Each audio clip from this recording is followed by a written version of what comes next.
How the fuck do you introduce a video? Okay, so I have a confession to make.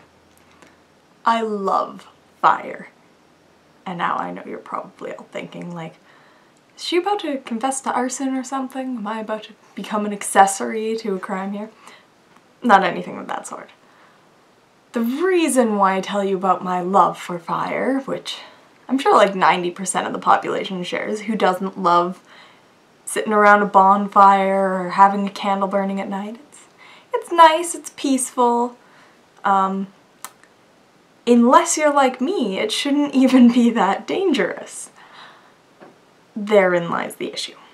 So I'm going to share a few of my stories about how to not have fire in the house, just so you guys know what to avoid. The first story was back when I was in Vancouver. I was just sitting on my bed, you know, la-di-da-di-da, and I was going, you know what, it's really fucking cold, so I want a candle, because for some reason in my mind, lighting a candle would somehow make my freezing cold room warmer. It doesn't, by the way, in case you're wondering. And so, I get a candle, I get a match, light the candle. Lighting a candle on my bed is a brilliant idea, and nothing could ever go wrong with that.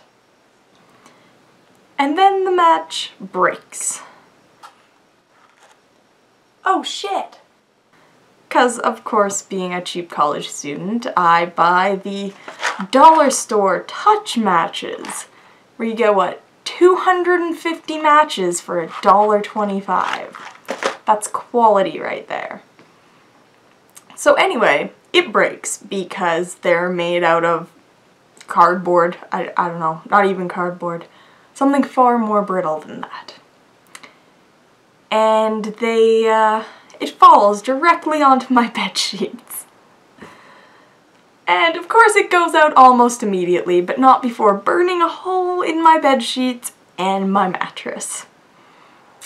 So that's story number one, mostly just embarrassing. Story number two came a little closer to horrifically injuring me. So I had a candle, and the wick was gone. But it was one of those ones in a glass jar, and there was still all the wax around the side. And I thought I was clever. And to a certain extent I was. But I went, ooh, you know what I could do? I could just light a match, stick it in the wax, and it'll draw it up just like a wick. It does. So you can use up more of the wax that way. Your candle lasts longer if you don't want to go spend another $1.25 on another candle. Unfortunately, it also doesn't heat evenly. And the issue with glass is that if you heat it unevenly, it has a tendency to... what's the most accurate word here? Explode. So there I am, sitting on my computer.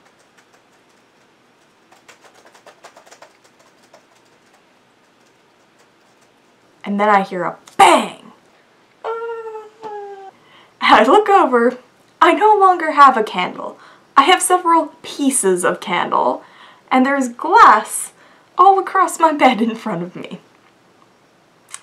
Yeah, that was fun. Could have gotten glass all over my face, burning hot, sliced my face open, but luck was on my side that time, I guess, if you can call that luck. Story three of safe fire, or unsafe fire in this case.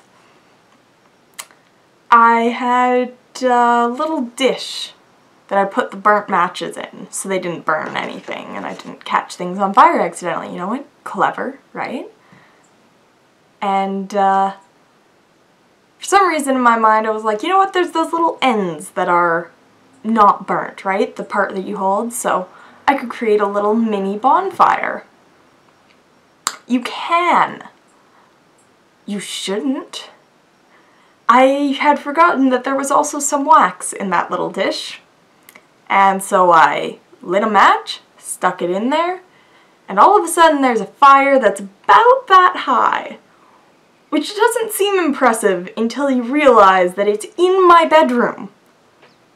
You don't, like, a candle is lovely. A match is lovely. You don't want an actual proper fire in your bedroom. You might think you do until it happens and all of a sudden you're going, oh shit, what the hell do I do? And my immediate reaction was to grab water. Now normally water would be fine on a fire, except in the case where that fire is fueled by an oil-based scented wax. Now I don't know if you've ever seen what water on a grease fire does. Yeah, there was a fireball, and then it was hissing and spitting wax everywhere.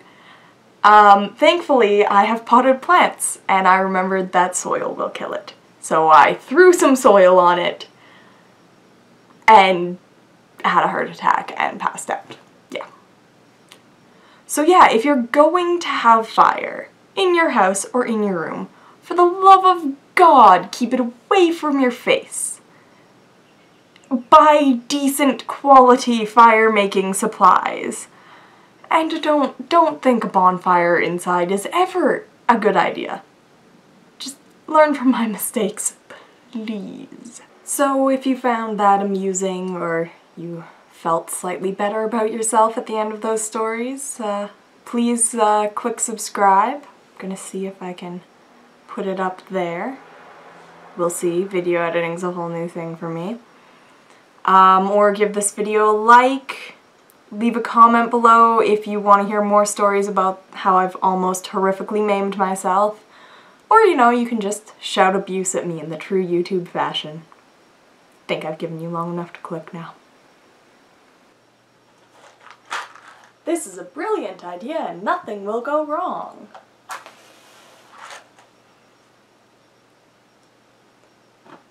Oh no! Special effects budget.